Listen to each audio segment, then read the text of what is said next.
Hey, welcome back. However you're getting to this spot, if you're one of my own students or somebody else is just watching because you got nothing else to do and you binge watched everything that is possible to be seen on Netflix. This is Brandon Dell'Orto, Granite Bay High School AP US history teacher, and we're going to be talking about World War I today. And this is a very big war. It's a great big war. Now, at the time period, we call it World War I, but unless you were a psychic, like Miss Cleo or something like that, you didn't know there was World War II coming. So it was literally referred to as the Great War at the time period. People had high hopes that it would be the war to end all wars. That's what they often called it. Miss Cleo might have been able to tell you it didn't work out that way. Actually, just gave birth to the second big war, which is one of the things you would talk about in the conclusion if you ever were right about World War I, one way or another, the leftover elements. But we'll get to that at the end of the lecture today. 22 million, not thousand, 22 million people no longer around by the time everything's said and done. It was a big war, great big war. Lots and lots of costs, changed the world in lots of different ways. The Progressive Era, however, was the thing that gave birth to it in its own way here for the United States. In AP European history, it was a result of the race for imperialism, industrial revolution competition. Everyone needs their colonies. They got to be able to grab their exports, their markets, their little spheres of influence. But for the United States, it's really kind of connected to the idea of what had come that we've been looking at. We had a business of America is business kind of mindset ever since 1865. Predominantly led by the Republican Party, who in 1877 decided more or less it couldn't do much with the black vote in the South because it was too expensive, too hard to do, so they made their compromise. They then turned to business, and the idea was high tariffs. Do whatever you can do to protect businesses in America. That was the main idea. They were not very progressive. They were not about cleaning up America, cleaning up the environment, cleaning up corruption, cleaning up much. It just didn't happen very often in this time period. William McKinley was the last of those presidents. Then, with an assassin's bullet by Leon Charles in 1901, September, Teddy Roosevelt came to the country's main focus. He used his bully pulpit, became a progressive president, as was Taft, who actually busted more trusts than Teddy did in his 7 years. Taft busted more in 4. But the other all progressive president then became Woodrow Wilson. Let me see if I can get myself down here a little bit so I'm not quite so big in that whole thing. Woodrow Wilson's going to come along and do his thing in 1913 to 1921. So two terms, and one for poor old Big Bill Taft. And then Wilson himself will get replaced by a very not progressive president, Republican Warren Gamaliel G. Money, Pimp Daddy Harding. We'll talk about him next time around. Warren Harding was the normalcy president. Let's go back to the good old days. So one of the mindsets we're going to talk about in this war is the war will bring about the highest point of the progressive movement, the ideals of ideals. We will see the United States do all kinds of things that will be the most important progressive moves. On the foreign policy element, you'll see Woodrow Wilson declare that the world must be made safe for democracy. We're going to bring America's version of government and society to the rest of the world. At home, we're going to try to clean up America's immorality by the crusade of the Prohibition Amendment, 18th Amendment. So the progressive era will reach its epoch, its apex, its highest point, its paragon. It will hit its highest point in this war. And the war will kill it off just as it did 22 million other people. So in the big thinking way of looking at stuff, the deeper kind of history game, the progressive era will be killed off as a casualty of World War I. We'll get to that as we go through the day. All right, so remember, always works for any of your supporting details up until 1937, the 20th Amendment. March 4th, March 4th, March 4th, March 4th will be a supporting detail unless someone is taking over as Teddy Roosevelt did with an assassination. But everybody else, when Taft takes over as president on March 4th, 1909, you will sound so amazingly smart. When Woodrow Wilson took the reins of America's government in 1913, March 4th. It just works all the way until the actual 20th Amendment changes it to January 20th. All right, so onward and outward. The progressive movement had kind of hit its wrestling point in that split of 1912, and this is going to be important to the story of Woodrow Wilson and World War I. The Republican Party's most popular president since Lincoln, Teddy Roosevelt, split from the party in 1912 when he wasn't able to get the nomination and Taft got it instead. And he starts kind of the Bull Moose Party, which really wasn't the start. It had already been a party led by Robert La Follette. It was called the Progressive Party. But when La Follette was kind of shoved off stage by Teddy Roosevelt with his big stick, then what you have is it become kind of Teddy's party, the Bull Moose Party. Well, the Bull Moose Party will be around in 1916 too. And he could have been the candidate, but we'll see this in the back of our heads. So what you have to have is kind of a flowing moment throughout the story of World War I, is that it's Woodrow Wilson's war. But Woodrow Wilson was elected president in 1912 because the Republican Party committed political suicide and split itself just as the Democrats had in 1860. So the Republicans are kind of like pissed at Teddy for having blown their dominance in American politics since Abraham Lincoln's day. They had moments where they kind of come and gone, but basically they had been the dominant party. So now they splintered, just the Democratic Party splintered in 1860. And there are Republicans of what are known as the Old Guard who hated Teddy Roosevelt before. Remember that damn Cowboys in the White House? We bought the son of a bitch and he didn't stay bought. They're Republicans who despised Teddy. J.P. Morgan, when Teddy Roosevelt left the presidency in 1909 on March 4th and went on an African safari to kill off every living mammal that he could find on that continent, J.P. Morgan, the good old-fashioned banker, said, "I hope every lion does its duty." In other words, I want the guy gone. So in 1912, Teddy becomes the pariah of the moderate and conservative wing of the Republican Party. You'll see how this plays off later on. But Woodrow Wilson is going to become more smart, outmaneuver him, become as progressive without being as crazy. Remember, Teddy Roosevelt asked in 1912 with the progressive Bull Moose candidate for things like health insurance, welfare for the unemployed that just can't seem to get out, all kinds of different things like Social Security, crazy stuff, just crazy radical stuff. Well, Woodrow Wilson kind of dialed that back a little bit, but was talking more about kind of like more innovating things. And in 1912, again, Teddy will not win, but he will come in second, which is the only time in the history of the United States that a third-party candidate is able to come in second. So he wins those big states. Remember, states vote by counties. Counties then tally up and tell the state how they voted. So you actually have a breakdown of the state. Notice again, South Carolina is the biggest, bluest, damn yellow dog Democrat state, along with Mississippi. This will be important later on when we actually get to the civil rights movement.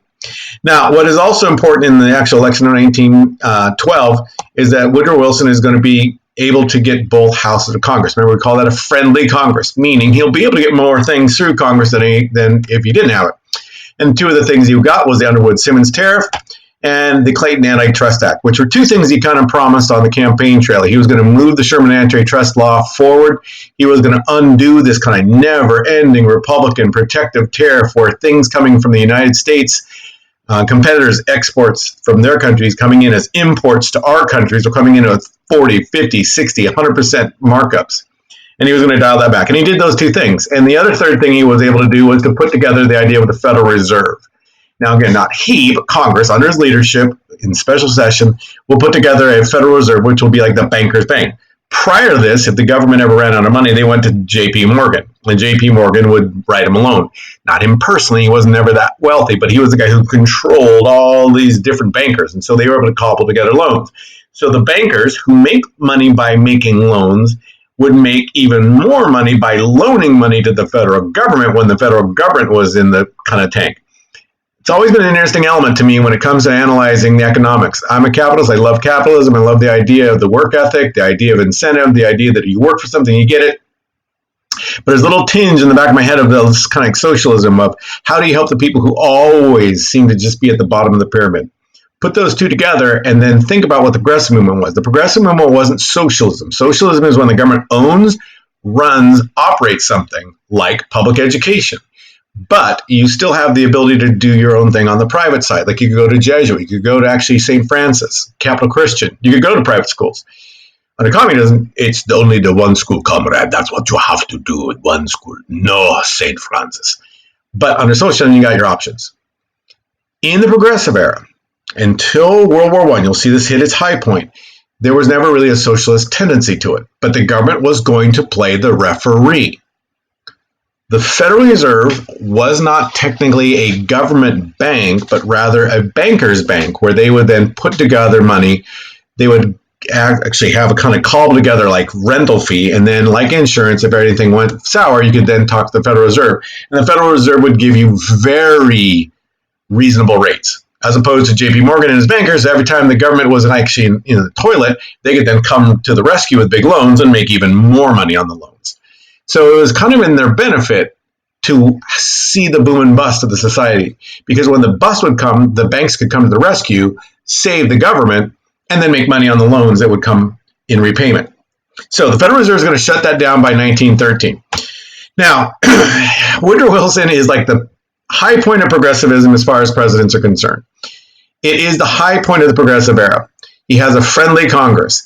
Now, just as anyone who's ever watched Survivor knows, never say something out loud unless you were ready for the gods of irony to come and just kick you square in the cojones. Woodrow Wilson, quickly upon becoming president, stated, "It would be the irony of fate if my administration had to deal chiefly with foreign affairs." Yeah. This will be the first president to have to deal with a world war. The gods of irony came in and just nailed it. All right.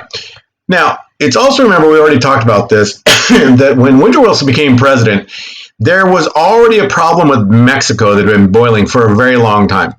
Mexico had been a kind of puppet government controlled by America's interest economically.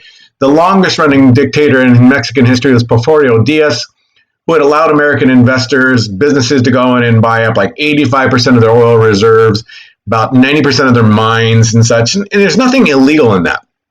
But the Mexican people themselves were so poor they couldn't even afford to buy their own stuff. So what you have then in Mexico in 1910 is they have a revolution. And man, my hair looks really good this morning since I cut it myself. They had a revolution. They kick out basically Porfirio Diaz's successor. Porfirio Diaz goes off and lives in France for the rest of his life with all his money. And then right before Woodrow Wilson came to power, the United States ambassador to Mexico, Wilson was his last name, kind of gives the green light to Huerta, the military leader for the new presidential elected leader of Mexico, and we have an overthrow. In other words, the United States had kind of given the green light to a counter-revolution that ended up having the first democratically elected president of Mexico since about 1853 overthrown by his own military.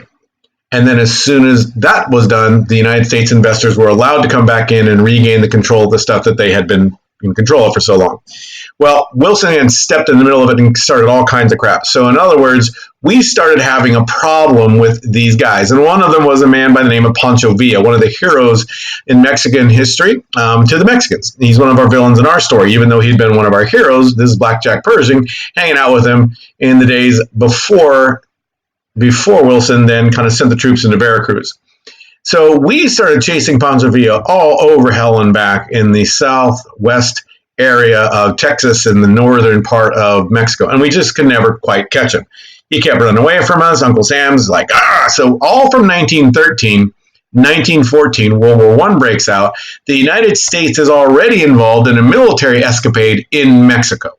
So this has to be kept in the back of the mind, because one of the easy simplified stories is the United States just kind of stood by while World War I started and kind of went, neutrality, when in actuality we were busy with a military intervention that had been going on and it preceded World War I. So Wilson was already trying to struggle with his moral diplomacy kind of foreign policy, and the problem with Pancho Villa had killed some Americans by coming over into our territory. So we've been chasing him all over hell and back, chasing him. Blackjack Pershing was the guy doing it. Now, Blackjack Pershing's an interesting character. He's kind of like the Dwight D. Eisenhower or the Douglas MacArthur of World War I. He's one of the great generals in American history. But he had gotten his nickname Blackjack Pershing because he had been the one in charge of leading the Black Buffalo soldiers who had been under his regiment. So it was kind of like a nickname that was given to him as a joke by his fellow commanders. You're the guy in charge of the black troops that have been chasing after Pancho Villa in this area. One of the reasons, etymology-wise, of the evolution of what we will call soldiers in World War I, they're called doughboys, is because as they're chasing after Pancho Villa in these kind of barren deserts, they're kicking up all this dust of this really kind of light, sandy kind of quality. They're sweating. The dust is sticking to them, so they look like a doughboy, somebody who is paid to work in a bakery to make dough. It's not really the fun part of working in a bakery. It's the kind of the grunt labor of it, and you get all hot and sweaty, and the dough sticks and the flour sticks to your face. So our doughboys are going to come as a result of Blackjack Pershing, the guy who's in charge of this stuff. So these doughboys, or what we're going to call in the time period, are really the Buffalo Soldiers from the Indian Wars. So here's all your connection points if you've been watching all these lectures and learning all this kind of fun stuff. So he is going to be our kind of commander-in-chief before America gets into World War I. So while the war breaks out because of the assassination of this fine gentleman, Archduke Franz Ferdinand, who is the nephew of Franz Joseph of Austria-Hungary, the dual monarchy. Because remember, Austria speaks German. Just ask our former governor, Arnold Schwarzenegger, who always said California. So Austria had an emperor, Franz Joseph, who had a nephew who was going to be the next emperor because Franz Joseph didn't have any heirs himself. Well, Franz Joseph had been asked by Franz Ferdinand, hey, can I get married to Sophie? I love Sophie. And Franz Joseph says, no, she's not royal. You can't marry her. But I got to do that. No, she's not royal. You can't marry her because she doesn't have blue blood. You know, all in German. So it sounds like people are hitting you in the face. Think that. So he begged. Finally, in 1900, Franz Joseph says, yeah, in English, yes, you can marry her, but she will never be queen when I die. Your children are now mixed blood. They can't be royal. The line stops with you. Yeah, fine. Marriage is marriage, love is love. So he gets married. And they had been married for 14 years. In June of 1914, ironically, their 14th anniversary, Franz Ferdinand decides to take his wife, Sophie, with him on a military trip down to Serbia area. And Serbia had been a former part of the Ottoman Empire, the old man of Europe that had gotten all the way to the gates of Vienna in 1453 and then had faded slowly back, recessing itself to the kind of Istanbul, Constantinople, little Bosphorus Strait, just down at the bottom. They had still a foothold in Europe, so they were part of Europe, they were part of Asia, part of the Middle East. The old man Ottoman Empire had been fading for a while, and in its fading, all these new countries, Romania, Bulgaria, Serbia, Montenegro, Albania, Greece, had popped up as independent little states in the Balkans. This whole region is called the Balkans. And so they had kind of wanted nationalistically in this age of the aftermath of Napoleon to be their own power, to be their great Slavic, whatever. So Serbia had a pretty proud kind of history, and they had a lot of ideas of what they wanted to be part of this entire area. Later on, after World War I, they will become Yugoslavia, meaning Greater Serbia, Greater Slavic people. But at the time period, around 1908, 1910, 1911, a handful of people in Bosnia-Herzegovina had been ethnically Bosnians or Herzegovinians, and they weren't Serbians, and many of them had actually been Muslim from the days of the Ottoman Empire taking over. Well, Serbia wanted Bosnia-Herzegovina, but instead Austria took it. And Austria became kind of like the big brother, because remember, this is the age of imperialism in Austria-Hungary, despite the von Trapp family and their navy superiority of the von Trapps. Austria doesn't have a big navy, so they don't have any empires across the world like the other European nations. So you got to get your empires where you can. So they take over Bosnia, and that pisses off a whole bunch of people in Sarajevo, like a handful of conspirators, including Gavril Princip, the guy who will shoot Archduke Franz Ferdinand and start the entire World War, who really wanted to be part of Serbia. Well, long story short, they decide that they're going to assassinate the Archduke Franz Ferdinand.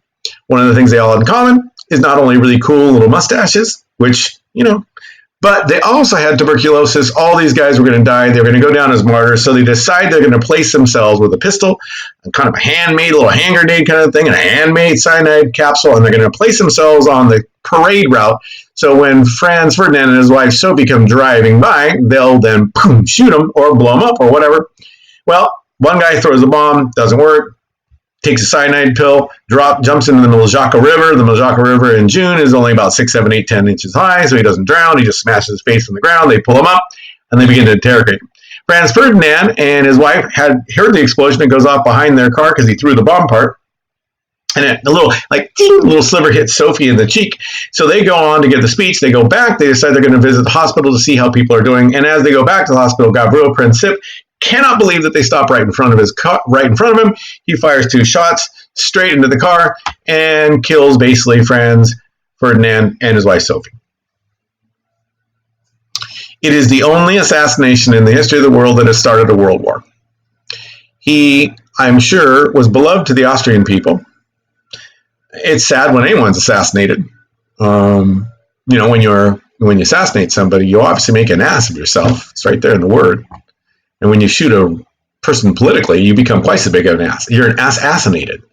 So when he assassinated Franz Ferdinand, all hell kind of broke loose in Europe.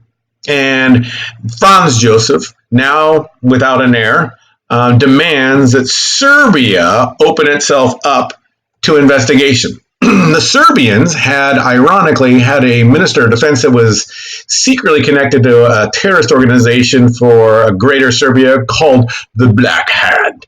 And the Black Hand had helped out Gavrilo Princip and his conspirators. Well, since the guy smashed his face and Gavrilo Princip was taken basically alive, they both were interrogated. So through this connection, they found the connection in Serbia. So Austria demands Serbia let them in. Serbia says, not over the hair of my chinny chin chin. And they then turn to their Slavic, Eastern European, Greek Orthodox based big brother, Russia, who, if you notice, Tsar Nicholas and King George, they're actually cousins. They look like they could be twins, because there was a lot of inbreeding going on in Europe at the time period between the royals. Russia says, da, which basically means yeah, which basically means yes, we will back you up in case the Austrians do something. Well, that freaked out Austria, so they go to their bigger brother, und Weltwelt Kaiser Wilhelm II with his teeny little arm, and says, hey, if Russia comes in to kick our butts for kicking Serbia's butts, will you kick Russia's butt? And Kaiser Wilhelm says, yeah, which is basically da in Russian, and also yeah, and yes, in your... Anyways, he goes, yeah, you got it, and then he goes off on a yacht trip. All of a sudden, all hell breaks loose. Russia mobilizes. Everybody starts going in. And the next thing you know, we just have a series of yeses and yas and das and entangling alliances that just bring about a cascade of affairs. In APR, you got to know all these steps. In APUS, you just need to know that we're sitting here watching this thing going, seriously? They're going to do... It's almost like a bunch of guys who are all kind of connected to each other and are trying to climb a mountainside. And the idea that if one of them falls, then the other guys will hold on to him. But instead, one guy falls and pulls another guy, and pulls another guy. Next thing you know, the thing gets so much momentum, we just cascade into war. One of the things that I always thought was interesting is being able to make fun of history. Actually, I like to be able to make fun of anything, including my own haircuts. The Onion is a online, actually every once in a while publishes things, fake news, real fake news, not Donald Trump complaining about CNN fake news, but an actual fake news. They take actual news and they make it look like it's real when it's really now made fun of. Right around the turn of the century, they created this book called America's Dumb Century, and they faked actual headlines from different time periods. And this is the one from World War I. War declared by all. Austria declares war on Serbia, declares war on Germany, declares war on France, declares war on Turkey, declares war on Russia, declares war on Bulgaria, declares war on Britain. Ottoman Empire almost declares war on itself. And they make fun of how this thing just went all of a sudden, like, it just fell into place in August of 1914. Starts with the assassination on June 28, 1914. Throughout July, you have all these ya and das, and will you back me up? Yes, I will. Sure, I got it, kind of a thing. And then by August, it now starts to become actual invasions. Germany's going to invade through Belgium to get to France. Belgium will say, we're not a road, we're a country, and then they will get pissed. Russia will mobilize. Germany will go, oh my God, they're mobilizing so fast. And Russia's like, yeah, come on, that's what we're doing. And then next thing you know, we all of a sudden, like, boom, this thing goes. Now, if you look over in this corner, you got this little kind of thing over here. President vows to maintain U.S. apathy, which we do. We stay out of the war. It's called neutrality, technically. But we stay out of the war. Now, historically, there's a couple reasons for that. Not only was Wilson himself kind of a pacifist, but his wife had died. I think it was right on August 3rd of 1914. And this was a guy who was distinctly one of those guys. Hopefully you're not and don't take offense to this, or if you are, don't take offense to it. But he was one of those men who was never happy unless he had a girlfriend, fiance, wife. Not that all men aren't happy when they're like this, but there are some people who are really, really this way. Wilson's 3 daughters worried that he was going to commit suicide upon the death of his wife. In other words, while World War I was breaking out, Wilson was despondently depressed and kind of in a really bad place. Now, if we were in class, I'd show you all these kind of movies that kind of go along with some of this stuff, because within about 3 months, he then meets another woman, a widow named Edith Bowling Galt, and he will start a love affair with her when you're not supposed to do that. So he goes from being utterly, sadly, catastrophically depressed to now like, whoa, I can't believe I'm in love with this woman who's young enough to be my daughter, and she seems to like me. So while World War I is breaking out, our president is in a different emotional place. So remember, these people aren't just robots. They're living through their own lives, and Wilson has got this kind of roller coaster of like, that is happening while World War I breaks out. Even though it moves fast, a lot of train movement, things like that, World War I kind of hits a like slam point, and at the end of this war in August, it still is a mobile thing, and most generals, most politicians are telling their people in August going into September of 1914, the boys will be home by Christmas. Don't you worry. Bloody hell, they'll be back in no time. Basically, no one thinks this is going to go long. So Wilson not only decides to kind of step out, but if you think about it, 1914, neutrality works because 1914 is a midterm election. And midterm elections are all about who's going to control Congress. Always remember, before you get to AP Gov next year, every 2 years, the entire House of Representatives, the guys in charge of money, taxes, tariffs, are up for re-election. Every 2 years, the entire House of Representatives is up for grabs. So every political party basically just stumbles over each other trying to grab it. And 1/3 of the Senate is up for reappointment. And as of 1913, so this will be the first time in 1914, thanks to the 17th Amendment passing in 1912, going into effect in 1913, all senators now must be elected too. So from 1914, the first time this kicks into gear, all the way through, 1/3 of the Senate is always up for grabs. Now, in a majority rule, if you got 1/3 or the entire House of Representatives, what it means is every election, always on a 2 every year. So if you see an even year, you know for DBQ's sake that it's going to be an analysis thing. Every 2 years, the entire Congress, in essence, is up for grabs. Every other 2 years, you have a presidential election, 4-year term. Midway through, live long and prosper. Live long. Anyways, every 2 years you have your midterm election. In 1914, we had a midterm election. If you take a look at this political cartoon, we have what we are calling hyphenated Americans, because from 1890 all the way up to 1910, we had the biggest onslaught of immigrants coming into the country from all over the place. The New World immigrants that we talked about before, replacing the Old World immigrants, but the Old World immigrants are still there. So you have this Irish American as this little guy and a half kind of guy, the German American. You have then the Italian American. Anyway, so you have all these hyphenated Americans. And here's Uncle Sam. Why should I let these freaks cast votes when they're only half Americans? Anyways, all freaks, immigrants. So it's nice to know we've come so far on the issue of immigration since this time period, where we're calling them freaks and criminals and such. But anyways, I digress. We're going into this time period. In this age, this is a little pie chart from the New York 55th Ward. Now, granted, New York is our most cosmopolitan place, but wards were the way you broke up. In America, in California, you'd kind of call them like precincts. But this chunk tells you something. New York State, these are people where they're born. Where were they born in the 55th Ward? Where they're born, New York State, Ireland, German, other U.S. states, United Kingdom, other countries. Notice that in this particular area, the Old World immigrants of Ireland and Germany constitute easily a majority of this ward. Germany is fighting in World War I for Germany against Britain and France. Ireland has no love lost for Britain. There's going to be an Easter Rebellion in 1916, right in the middle of this war, and the British are going to brutally put it down. The Irish, for the most part, they don't really like the British, all things concerned. That is almost authentically Irish. You probably, if you close your eyes, you go, bloody hell, saints be preserved. You'd think you're listening to an Irish person. You're not. Well, actually, I am mostly Irish, so says my ancestor DNA in me. But also Italian. Italian-Irish. Nina. Works both ways for me. So if I'm Woodrow Wilson, I'm not wanting to take a side, because if I take a side of the British, I'm going to piss off these guys and many Americans. The German are basically our biggest ethnic majority, other than, and then fall right behind are the Irish, then the Italians. The Italians at this moment aren't fighting in 1914. So it just makes sense. If you're Woodrow Wilson, nope, not taking sides. I'm going to stay out of this thing. Neutrality, neutrality, neutrality. You got to say the word neutrality. Neutrality. And so that's the way we start. Another reason we stay out of the war for the first couple of years of the war is it's really expensive. This is the cost of the American Civil War. And this then is the cost of running the government in any other year. The Spanish-American War, 1898, but you pay for it the following year. So wars are expensive.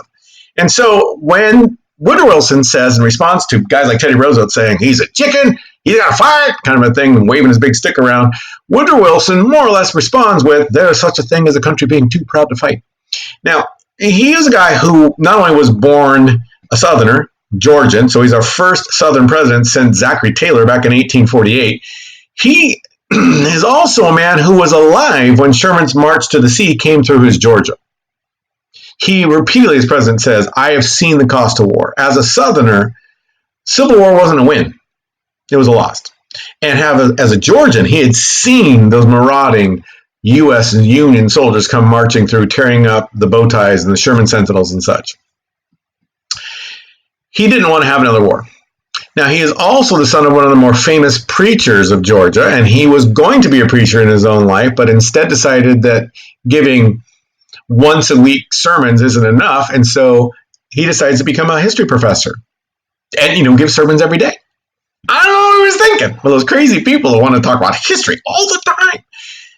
So he's always got this kind of mix. If you want to psychoanalyze Woodrow Wilson, one of our great presidents, depending on your perspective, one of our most racist presidents, which anyways knocks down a couple notches or many notches, Woodrow Wilson is a Southerner in an age of Reconstruction. He is born and raised as a young man in the middle of that Reconstruction, the wrestling match for redemption and the white line and all kind of stuff. And he never really subscribes to the idea of violence, but he is distinctly a man of his society and a believer in the white superiority, but he's still a Christian. So he's always stuck with this idea that Jesus never hurt anybody in the New Testament. In any of the four Gospels, in the little appearance he makes in Acts, he never hurts anybody. And so it's called pacifism, Christian pacifism. So he is really kind of like in this whole process. For various reasons, we stay neutral. Now, Europe itself is just getting torn up in 1914, but it's really not the big, big bad year. This is the year where we're setting down the trenches.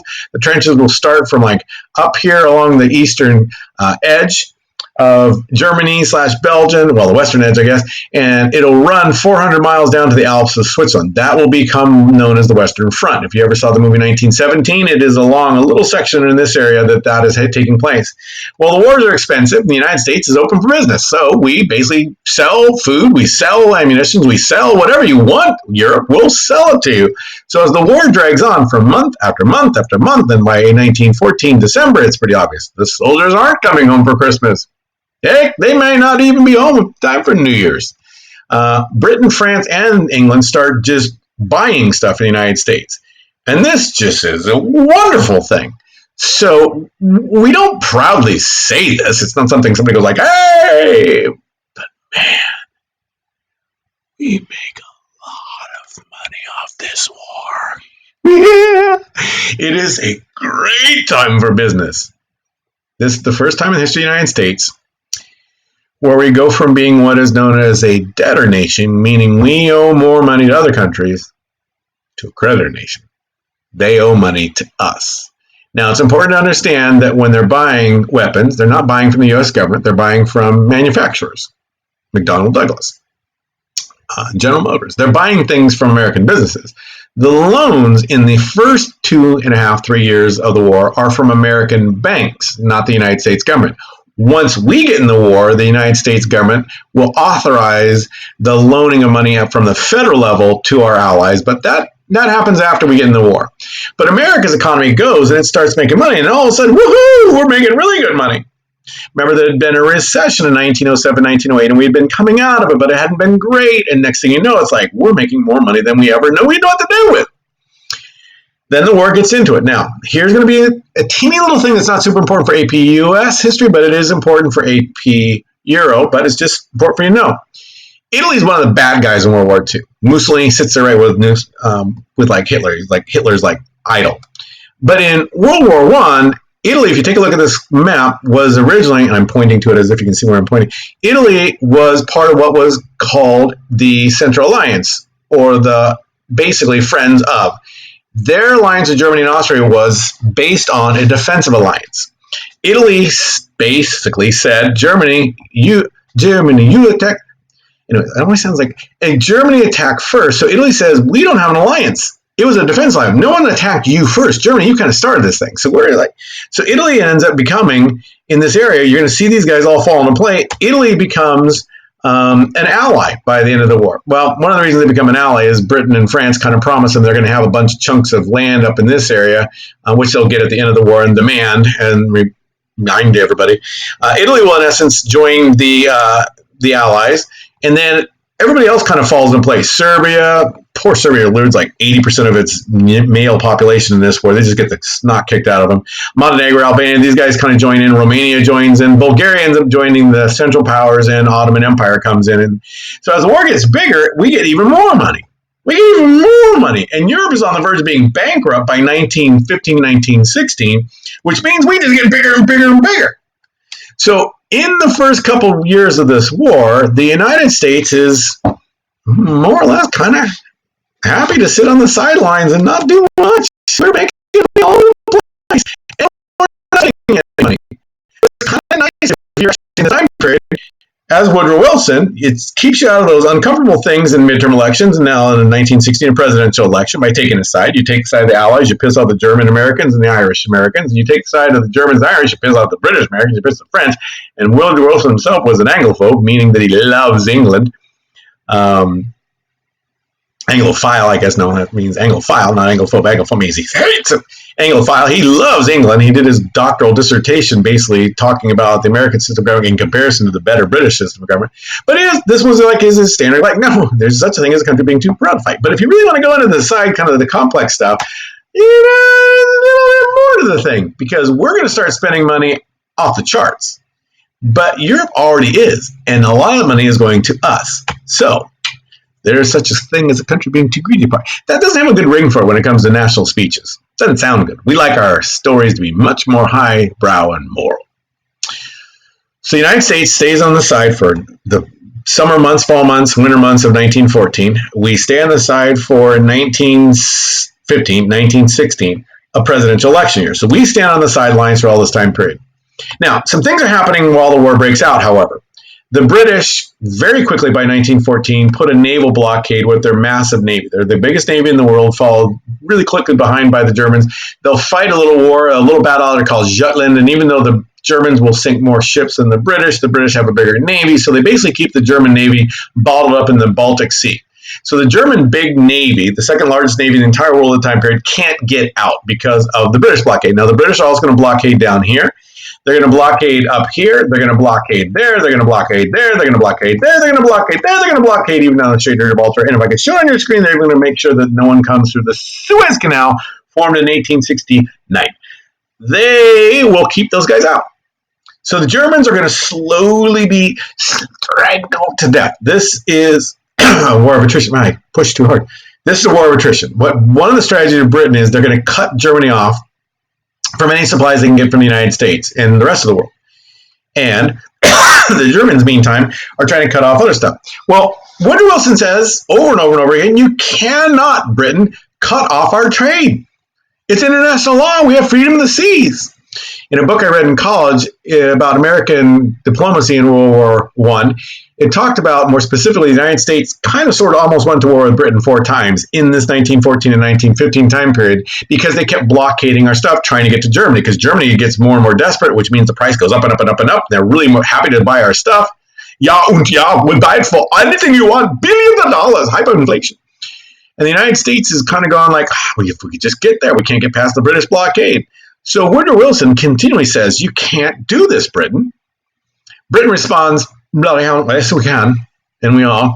Oh, by the way, it is interesting that the rationale that you are using to keep us from trading is the same rationale that we used in the Civil War when we wanted to trade with the southern states. It's interesting how hypocritical things can be, isn't it? Can I have another crumpet? Again, if you close your eyes, you feel like you're in London. So Woodrow Wilson's complaining. Well, the Germans, they have these Unterwasserboot U-boats. They have perfected submarines in the time period, and they are able to kind of run the blockade. So they can literally go under the actual British blockades and then try to sink British ships. And occasionally, every once in a while, make it in American ports and buy some stuff. So the United States is selling to both sides, but increasingly they're selling to only the Allies, Britain and France. Russia, but Russia doesn't have any money to pay for anything at the time. So they're on the verge of economic collapse. So in 1914 and 1915, this in essence is the thing. The United States merchant marine would try to get over to sell stuff to Germany. They'd come into contact with a British boat, the USS Pinafore or whatever. And they'd sit there with their little Morse code thing, flashing kind of stuff, saying like, pull over and be ready to be boarded. Except for the British, pull over and be ready to be boarded, kind of a thing. Well, this little merchant marine kind of like, crap, because they're staring down these 12-inch guns. So they would then pump up their little thing. They'd come over with their little inflatable raft, and they'd check. They'd see, hey, where are you trying to sell this stuff? Bloody hell, you're trying to sell this stuff to Germany. You can't sell this stuff to Germany. They're our enemy. And the merchant marine goes, freedom of the seas. And they go like, freedom of my sea, my ass. Look at my cannons. And then they would then escort our merchant marine into a British port. And once they get to the British port, they would basically not steal the stuff. They would just buy it from the merchant at pre-war levels. I mean, it's about a third of the price, fifth of the price. So American merchants are getting pissed. Those that are trying to do business with Germany are getting pissed. But the blockade, in essence, is keeping stuff from Germany. Well, Germany says, who can play at that game? So what they try to do for a while is they sink merchant ships that are on the way towards Britain. They just kind of pop up out of the water, and they kind of do their prepared and rewarded.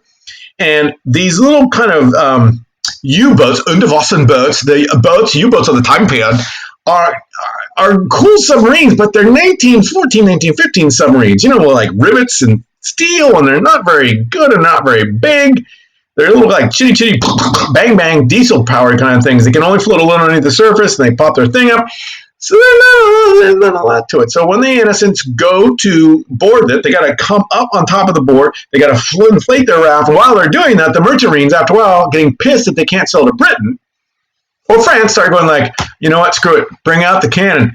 Literally, I'm not joking. Woodrow Wilson starts saying that they can actually, arm themselves. So they blow these U-boats out of the water, and they start taking off. This pisses off the Germans. So the Germans, and led by Kaiser Wilhelm II, it is itty arm kind of thing, says, no more Mr. Nice Guy. We're not doing this anymore. We're not going to start to sink sight unseen. And they begin what is known as unrestricted submarine warfare in 1915. They're going to just start shooting sight unseen. They see a ship going for Britain, they're blowing them up. This is going to lead to one of the most kind of traumatic moments of the war for the United States and Britain at the time. One of the sister ships of the Titanic that had gone down in 1912 was the Lusitania. And the Lusitania is a part of what is called the Canard Line. And the Canard Line, in essence, had been going back and forth and back and forth. They're love boats. They're princess crypts. These are things where like the newlyweds and the newly deads, people that are retired that are going on and they're like end of life travels to Europe, or the newlyweds going like, we saved up and we're going to go to Europe. These are people that are on what are known as passenger liners. And they're not supposed to be carrying munitions, weapons, gunpowders, dynamite, things like that, shells. Well, the Germans were noticing that these ships that were on the way towards England were sitting way deep down in the water, meaning they're filled to the brim with really heavy stuff, not just people and food. A normal passenger liner would have a certain amount of water displacement, but these ships are like, so Britain continued to say, bloody hell, there's nothing on it. There's only food. Maybe there's some really thick chocolate cake that's very heavy and dense, and sometimes it might cause the ship to go down because of thousands of people with the chocolate cake. So that might be it. To this day, England kind of refuses to acknowledge that they were sneaking in on these British liners weapons that would allow them to legally be shot out of the water by the Germans in the rules of war, as if that really isn't an oxymoron by itself. So the Germans started advertising in American newspapers, warning American citizens, we're going to start sinking these damn things. but with that color, that doesn't really show itself. It reads differently when you come up in the translated American. Well, on May 7th, that's exactly what happened. The Lusitania was coming back from New York, and it was making its way into Ireland and was sunk off the coast. And 1,198 people are killed, including 128 Americans, go down. And this becomes this kind of climactic act of piracy. The American people are just enraged and pissed. We start saying, remember the Lusitania. It's just like, remember the Maine, remember the Alamo, remember Lexington Concord. So we remember a lot of things. And this pressure builds on Wilson to do something. We need to do something to avenge these 128 Americans that go down. Britain continued to say it didn't have any weapons on it, even though only one torpedo hit it and the thing went down in about 18 minutes. The Titanic, same time ship, had the entire, a third of the bottom of the boat ripped out by an iceberg, and the thing went, and took 45 minutes, if you ever saw the movie Titanic, to go down. This thing, one torpedo, hit it, boom, goes 18 minutes, it's down. So the British are like, I don't know, it must have hit just the right spot. The Germans, still a little frustrated, in essence, 1915 go, Arabic pledge. Fine. We won't sink any more passenger liners. Well, then later on, they're going to sink another couple of ships, and then they go, fine. 1915 going into 1916, they give what is known as the Sussex Pledge after a French boat, the Sussex, went down. We won't sink any more things. No more unrestricted submarine warfare. No more. So Germany kind of goes on hold mode with this submarine warfare. So everything's fine for a while. From 1950 going into 1916, a presidential election year, we have freedom of the seas. And you, in essence, then, now I'm starting to say in essence again, in other words, however, we have a president who was able to kind of have, in 1916, going into presidential election year, the moral authority saying, see, I've been able to fight for freedom of the seas. Loosely translated, the right to sell to anybody we want to as long as we can get away with it, but that is coming away. However, 1916, you should already be there.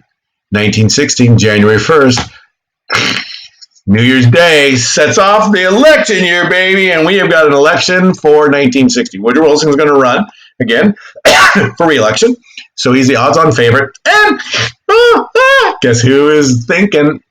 Who is planning? Who's getting ready to be the Republican candidate? Dun, dun, dun. That's right. Teddy put me on a mountain someplace, Rushmore, Roosevelt. Problem for Teddy is he's really, really pissed off the Republican Party, and they are elephants with a long memory. Grand Army of the Republic. Scratch her up when you find a Democrat.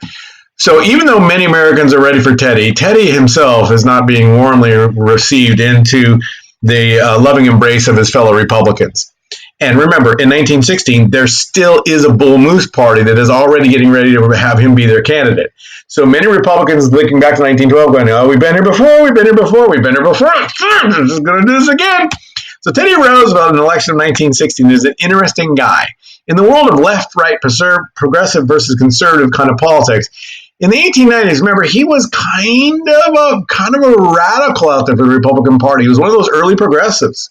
Got hired by Grover Cleveland, a Democratic president. In the 1890s, he was there. Then in 1898, he became the governor of New York with the blessing of Thomas Platt. And then as soon as he became governor, being inaugurated in 1899, he went to the progressive edge again. Then in 1900, he became the candidate for the vice presidency of the United States. He became much more conservative, kind of falling into line as he's supposed to. Then as soon as Leon shoots him in 1901, he becomes really much more progressive. Then when he runs in 1912, he becomes super progressive. Things like, unemployment insurance. We should have workers' compensation. We should have health care, Social Security. And then by 1916, he's gone far over the other edge again. A little bit more so than most people want. He is very he wants a war. Oh, he wanted a war so bad. He wanted to be a wartime president so bad he could taste it. But that's not going to be. So in 1916, in the midst of this war, we have this energy. It's eating up European people. By 1916, we're really starting to see the things that had gone bad. The Battle of Verdun, battle that had gone on for about 9 months, over a 12-mile stretch of land in Alsace-Lorraine. About 312,000 people will be dead on the German and French side. So half of the entire dead of the entire United States war, of the Civil War, 620,000, half will die over a little stretch of about 12 miles for a teeny little spot that really didn't have anything to do with anything. In 1916, the British are going to embark in one of the biggest battles of the war, the Battle of the Somme. 19,000 people dead. Not in the whole battle, just literally the British on the very first day. Just the first day. 5 Granite Bay high schools. All there in the morning. All gone by the end of the day. 5 full Granite Bay high schools. 2,000 times 5. That'd be even more. It's a good thing I'm not a math teacher. That's more like 9 Granite Bay high schools. Right? One day. Mowed down by this new technology.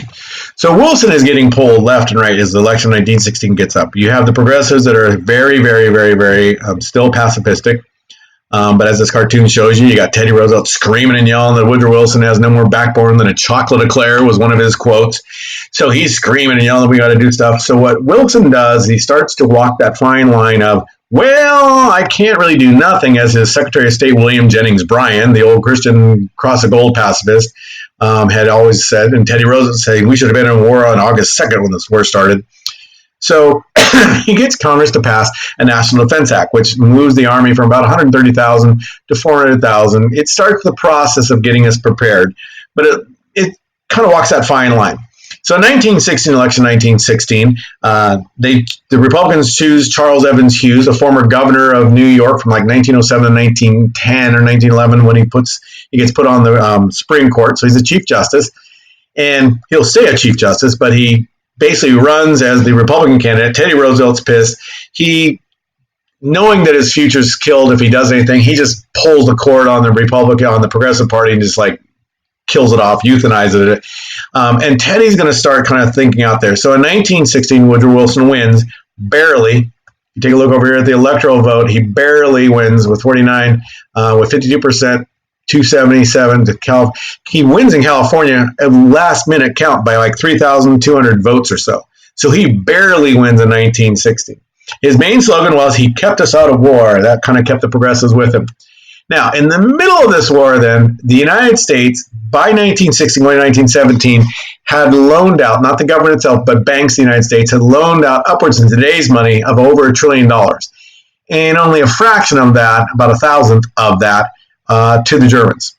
So even though we were neutral, by 1916 going into 1917, it was pretty obviously we had taken sides. Or as the American Experience movie, Walter Lefebvre, the famous historian, said, the American economy had picked sides. If the British or the French fail and are defeated, that $1.3 trillion will go. For those of you in AP Euro or world history, you've already learned about what happened to the Germans' economy after the war, hyperinflation and things. They start just printing money to pay off the war debt. Well, imagine that reversed, and Britain and France now are defeated, and they default on our loans. Our money now is just gone, and it takes the American economy down with it. So even though Woodrow Wilson is promising in 1916, as we get close to this incredibly close election, I have kept us out of war, I will keep, there's such a thing as a government being too proud to fight. He knows the United States is going to get dragged into this if Britain and France are on the verge of collapse. We can't let them collapse. So, the Republicans lose, but guess who's already got his eyes on 2020? 1920. Wow, he would have been a really old candidate in 2020. Teddy, that's one of the reasons he killed off the Bull Moose Party in 1916. He kind of already knows what he's going to have to do is just lay low and get ready to run in 1920. And that's his plan. So Woodrow Wilson is now reelected. Sorry, I got an itch in my ear. I don't know, it's a haircut or whatever. 1917, he issues in January a peace without victory speech to the Senate, tells everybody, hey, probably the role of the United States should start to play as mediator. We should start to work between these warring parties. It's obviously been a war over an assassination of a third-rate country. Sorry, Austria-Hungary. Nothing meant by it. Archduke Franz Ferdinand, and this, how is this? We've got to do something. So he starts to roll out his idea of the United States as the peace broker, but he knows that things are going to get dangerous because in January 1917, the Germans seeing that Russia is really wobbly and they will collapse in March, they'll overthrow the Tsar, they'll have a democratic revolution of sorts for a little while until the communist takeover in 1917's October, November. The Germans make a gamble. They start just sinking stuff. They're going to try to strangle Britain and France. Britain's an island. It can't feed its own people. So in 1917, in January, they tell the United States, we're going to start sinking stuff again. And they do. They start sinking American merchant marines. They start sinking ships that have Americans on them. Americans start getting hurt. People start getting like, what is Germany doing again? And then we get tipped over an edge. The way we communicated with Europe at the time period was through these telegraph cables, and there were 11 of them that had been literally just stretched across the Atlantic Ocean from the United States and Latin America to Europe, and they just literally were these big, huge telegraph cables, and there were about 11 of them. They'd be dropped onto the ocean floor by these telegraph cable ships that would just kind of let them kind of roll out. They'd spool out, and there'd be multiple ones in each of these cables, so there'd be cables upon cables upon cables, and they'd be slathered in rubber, slathered in tar, so it could be resistant to the salt water, but there were 11 of these things. Now, Britain was smart. Britain's always been smart. If you ever watch anything that's Bond, James Bond, MI6 kind of a thing. Right at the very beginning of the war, Britain decided that information is key, something the British have been really good at for a long time.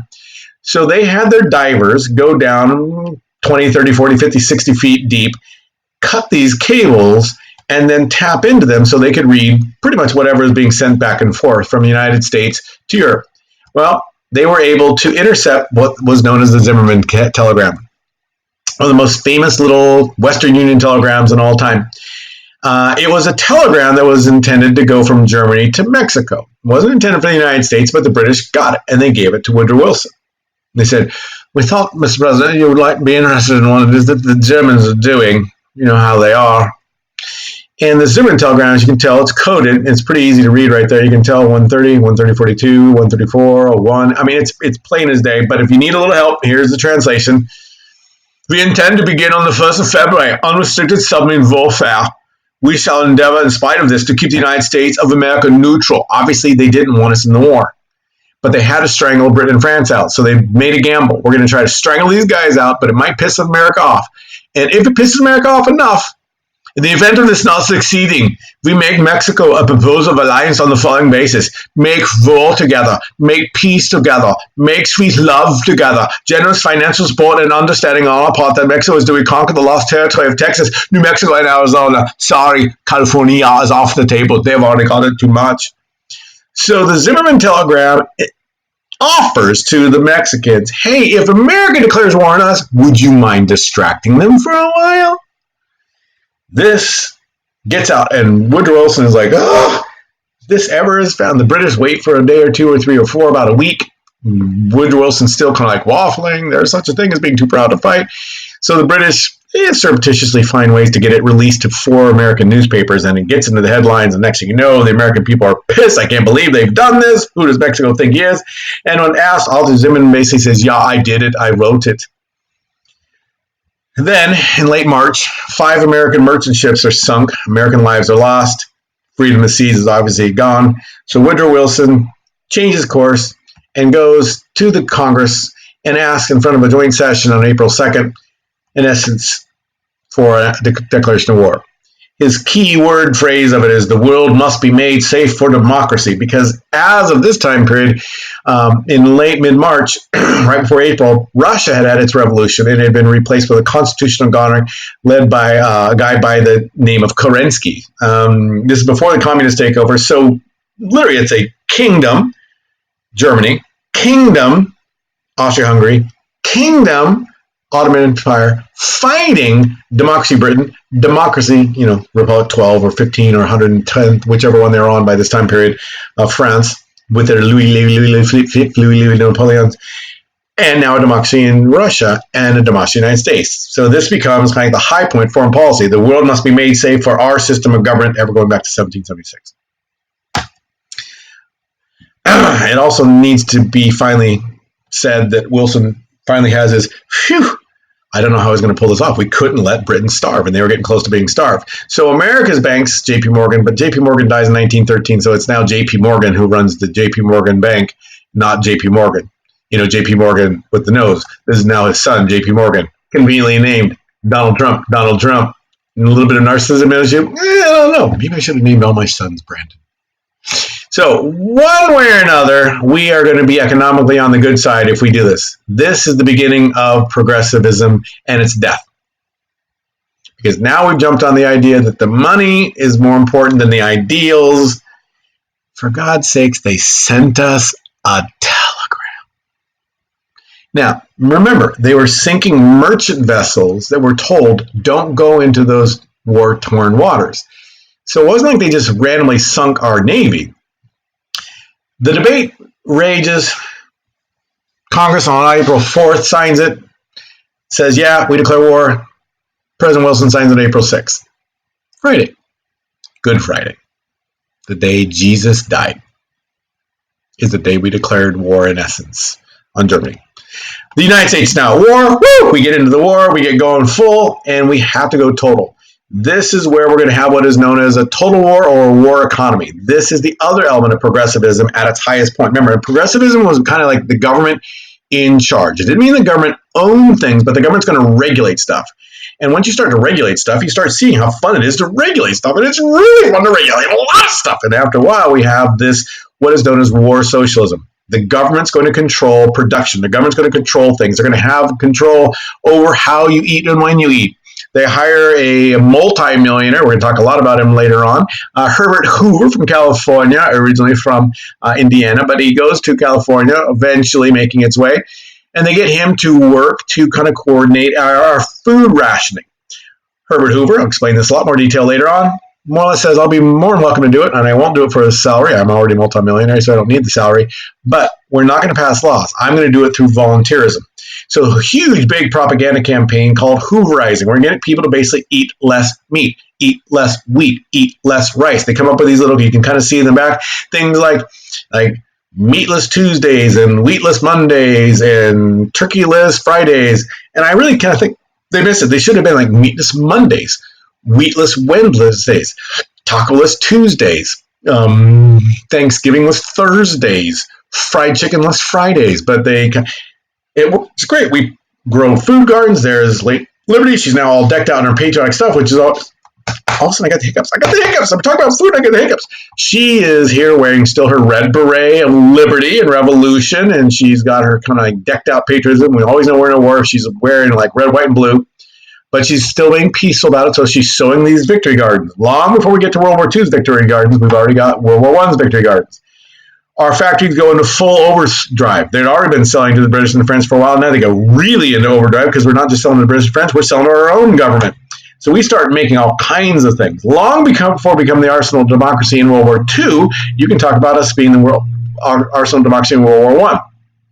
And we end up having a whole bunch of people drafted. 4 million men will end up serving the armed forces. About 2 million will actually put on uniforms and go across, maybe about 1.5 million into France, but about 4 million are getting in the armed forces because we need a sergeant for the guys. So that means there's 4 million people not working in the factories in the field. So women start coming to fill in men's roles. They've been industrialized, but they've been mostly in textile stuff. The heavy metal type stuff is outside. You're too weak. You got little lady arms. And then all of a sudden they are. So before we get Rosie Riveter in World War II, we've got Rosie Riveter in World War I, or at least Rosie Riveter's mom. So these women are already starting to start the early feminist movement in this time period. And in the midst of this, even Woodrow Wilson is going to come along and say, yeah, all right, finally, the little lady should have the right to vote. So this is going to end up passing. The 19th Amendment is going to get passed as a result of this kind of progressivism. Women are women, and they're citizens too. They should have the right to vote. So the suffragette movement is going to get its big kind of pulse in the time. Also, the Great Migration is going to happen. The Great Migration, you got to remember the Great Migration. Great Migration, just like in the Civil War, where companies would go over to Europe to ask for contract labor. Europe now is not part of the problem. American factories are going to go down south and try to get blacks from the south to come up and work for the North. So from 1910 to 1920, the population of blacks in the North will literally triple. Hundreds of thousands of African Americans will come from the cotton picking, sharecropping reality of the South, and they'll move, as that chart shows you, to the industrial centers of the North. They'll move again in World War II, but in this time period, it's called the Great Migration. The Great Migration is the first full-blown exodus of African Americans out of the South. It will then lead to something called the Harlem Renaissance, where they will kind of start a rebirth of arts with a kind of African American slant to it.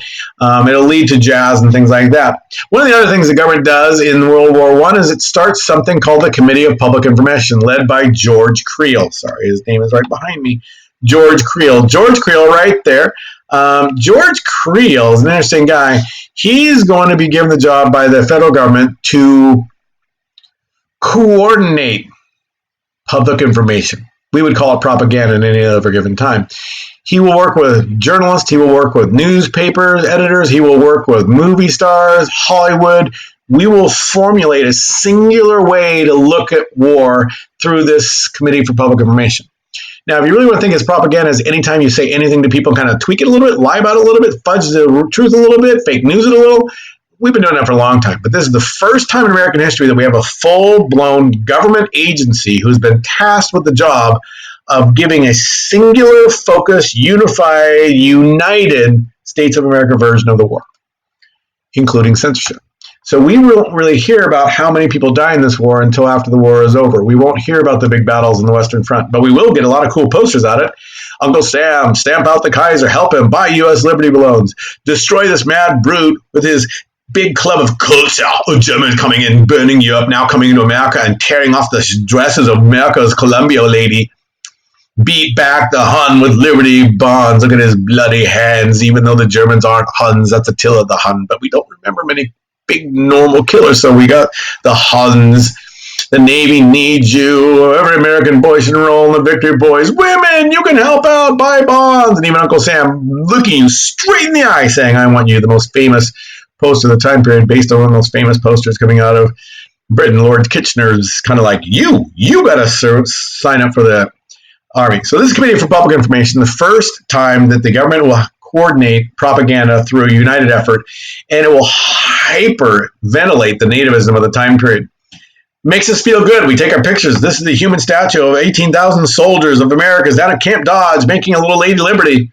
Woohoo! I mean, what else you got to do on your day off in the Army?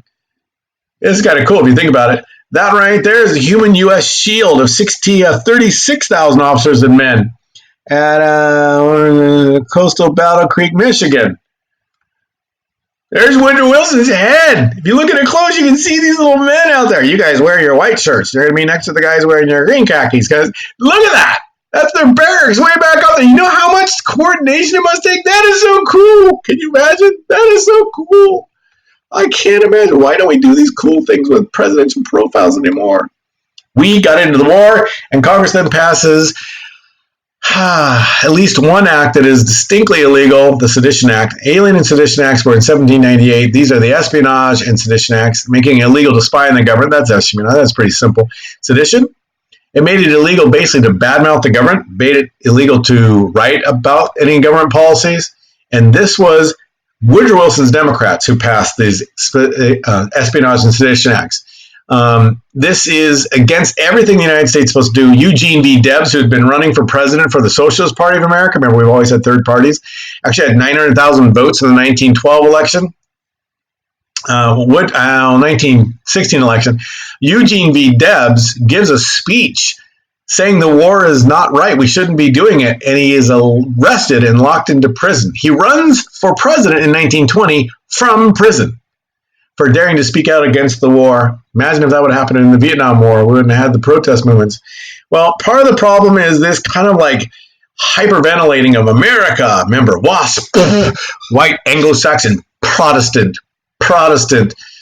just rebirths this racism kind of thing. And so we start having black soldiers serve in greater proportional numbers than white soldiers do. And that results in all kinds of riots in Chicago and the Midwest.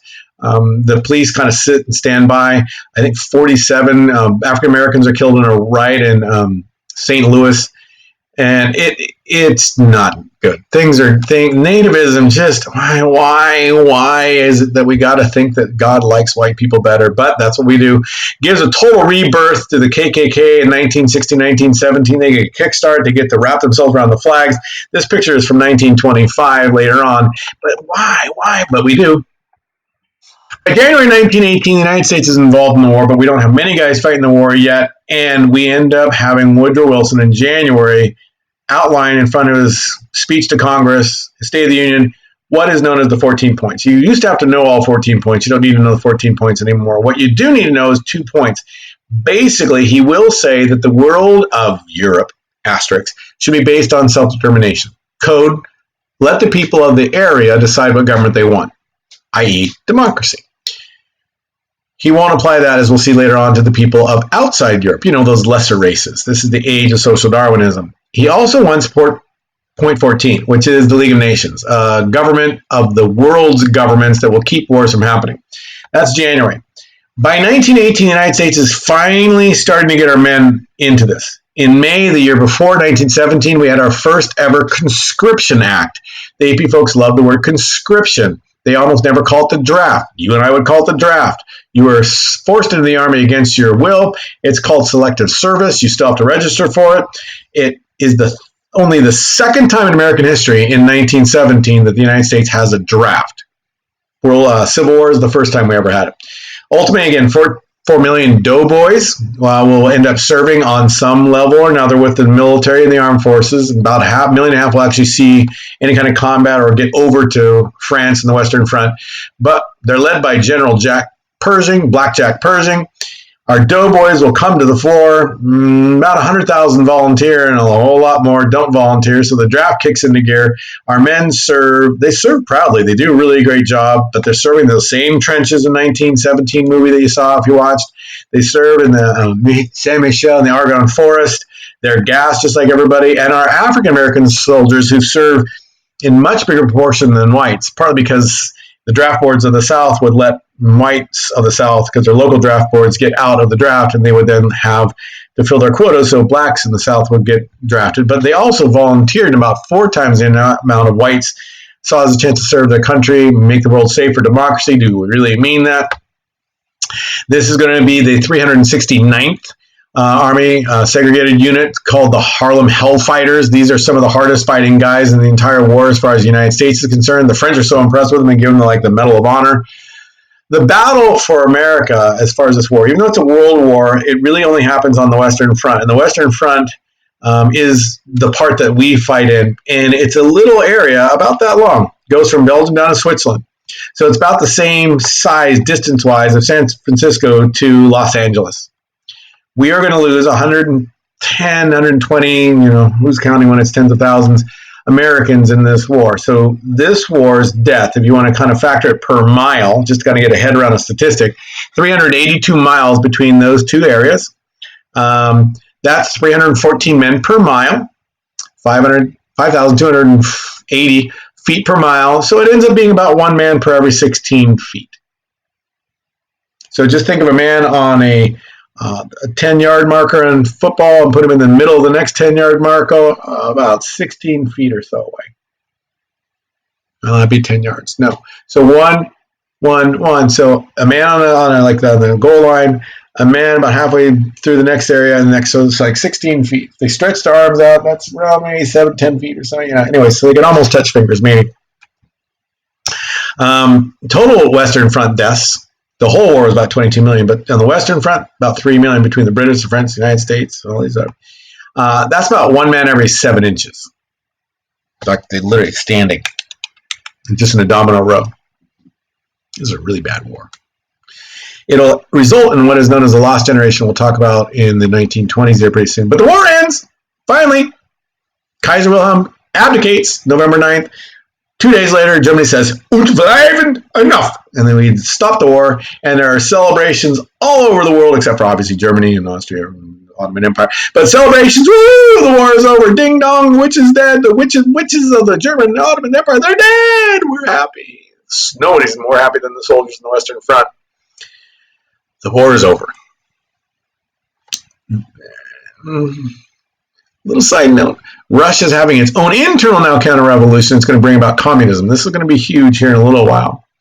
But Woodrow Wilson is the hero. Everyone's like, woo, the victor. He goes to Paris to be part of the Paris Peace Conference. They have like ticker tape parade kind of stuff. The girls of Paris throw roses at his feet. And the things I've read, people talk about no one has ever seen this kind of reaction since possibly the days of like Jesus riding the mule and the Jews. Oh my golly. The Messiah, they're literally referring to him as the guy who had saved the world, and with it, his 14 points. As he goes to Paris to meet with the Big Four, including Georges Clemenceau of France, when asked about Wilson's 14 points, Clemenceau, in essence, says grumpily, but with a cool mustache, the Lord Almighty gave us 10 commandments. We broke those. Why am I sounding in German? The Lord Almighty gave us 10 commandments and we broke those. Wilson gave us 14. We shall see. So, the Paris Peace Conference is going to take place from January 19 to June. It will end on June 28th with the signature of the German delegates ending the war. June 28th, the same day Archduke Franz Ferdinand was killed. Talk about symmetry. 6 years straight through. 14. 5 years, I guess. God, my math. It does create a League of Nations. The signature's there in the Hall of Mirrors is going to end the war, and everything's fine, except we don't join it. And here's why. 1918 was a midterm election year. It always happens on the first Tuesday after the first Monday of November. That means it's going to be anywhere from the 2nd to the 8th. And Wilson went into the 1918 election with a friendly Congress, both houses, but what will happen in this election is he will end up losing it. The United States had, in this time period, again, about 120,000 dead, compared to the Civil War, 620,000, but we had lost those over 4 years. In this war, by the time our guys got there in big numbers, we were losing about 30,000 men a month. The Spanish influenza hit in 1918. That'll end up resulting in 675,000 American deaths. I think right now, at the time I'm taping this, we have like 47,000 deaths because of the coronavirus. Can you imagine 675,000 deaths when the population of the country was just shy, just a little south of 100 million? That would be like us losing today about 21 million, half the population in California. This 1918 Spanish influenza kicks the living snot out of the world. This COVID thing hasn't even come close to doing what the Spanish flu did. I mean, we have people all over the place with their PPEs and everything, the Spanish influenza. So this is happening in 1918. So in 1918, it seemed like to many people that the country was just not going to make it. Wilson ends up going off, having lost both houses. When he loses both houses, they're now controlled by the Republicans, and the Republicans basically cannot, for the sake of politics, don't feel like this is an attack on the Republicans because the Democrats would have done the same damn thing. They meet in Oyster Bay at Teddy Roosevelt's house, the leaders of the Republican Party. This as is Wilson in December of 1918 is leaving to go to the Paris Peace Conference. Both men realized that the probable candidate would be Teddy Roosevelt. And look at this, Wilson's League of Nations would be so popular that it could not be defeated outright. In other words, in this kind of aftermath of the war ending on November 11th, after the midterm elections, and Wilson being like the Messiah, the savior of the world, and he wants to put up together a government that will actually be a world government, not one that tells you like where you can have stop signs or things like that, but where you would talk with other governments if we ever have a war. And American Republicans are going like, oh my God, there's no way we can defeat this thing. He's going to bring back a Versailles Treaty, which he does. We'll have to sign it, which they will have to if public opinion is. So look right there. They agreed that they would nibble it to death. Wilson hasn't even left yet. And the Republicans, in preparation for the 1920 election, are figuring out how can we defeat this League of Nations that he wants. We're going to have to pick it apart. Let people get so frustrated and tired that they give up on the idea of world peace. They were not isolationists, but they did not want their party to get beat in 2020. So having had 8 straight years of the Democrats, basically, well, 6 straight years of Democrats controlling stuff, and then having won back in the midterm elections, the Republicans were not going to let Woodrow Wilson come out of this the hero of the world, because he was getting ready to run for the Democrats in 2020. There was no 22nd Amendment yet. You could run again and again and again if you wanted to. Cousin of Teddy Roosevelt, Franklin, will do it 4 times and win 4 times. So keep in mind that the idea is that in 1920, it was probably going to be Woodrow Wilson for the Democrats against Teddy Roosevelt for Republicans. So as World War I is ending, we're already gearing up for the 1920 election. Teddy Roosevelt will die in 1919, so he'll end up not being in, and Wilson will have a stroke, so he won't be the actual candidate either. But that wasn't known at the time period. Here's what happens. Kaiser Wilhelm, here's one of those weird what ifs. Kaiser Wilhelm abdicates on November 9th, 1918. Within 2 days, his country will be out of the war. The midterm elections that year was on November 4th. Had Kaiser Wilhelm abdicated 1 week earlier, November 2nd, and the war was over on November 4th, and telegraph message around the world signified the war was over, it was a very close election in the midterm elections. And probably, just maybe, the Democrats would not have won, and the Republicans, the Democrats would have won, the Republicans wouldn't, and we would have signed the Versailles Treaty. We will never get involved in the Versailles Treaty. We will never be part of the League of Nations. And Hitler will, in the future, laugh at the weakness of the League of Nations. It doesn't have any backbone. It doesn't have any strength. It doesn't have any muscle with the United States there. Well, as we've already talked about in class multiple times, wars always artificially pump up the economy. In the aftermath, the war always goes into recession, and that's exactly what's going to happen in the United States. Is workers will then go from there, woo, the war is over, to find that the big businesses are already starting to decide that they're going to cut their wages. Businesses have made record profits off of World War I. Workers had made good money, but they hadn't gotten pay raises. There had been agreements with the American Federation of Labor, led by Samuel Gompers, still all the way to 1924 when he finally dies, that they won't go on strike. They won't demand more pay wages. We got to do our kind of hooverizing. We got to do what we can to help the war effort. But they had been promised pay raises when the war was over. Now that the economy crashes at the end of World War I, the businesses, quite honestly, not in a mean way, they basically go, we can't give you pay raise. Heck, we're going to have to lay a lot of you guys off. So ultimately in 1919, in the first full year after the war is over, we end up having what is known as the year of the strikes. And because of the Committee of Public Information and the propaganda, we easily start sneaking into this idea that this is the revolution that's going to happen in Russia. The workers are going to overthrow the government. This is all kinds of stuff.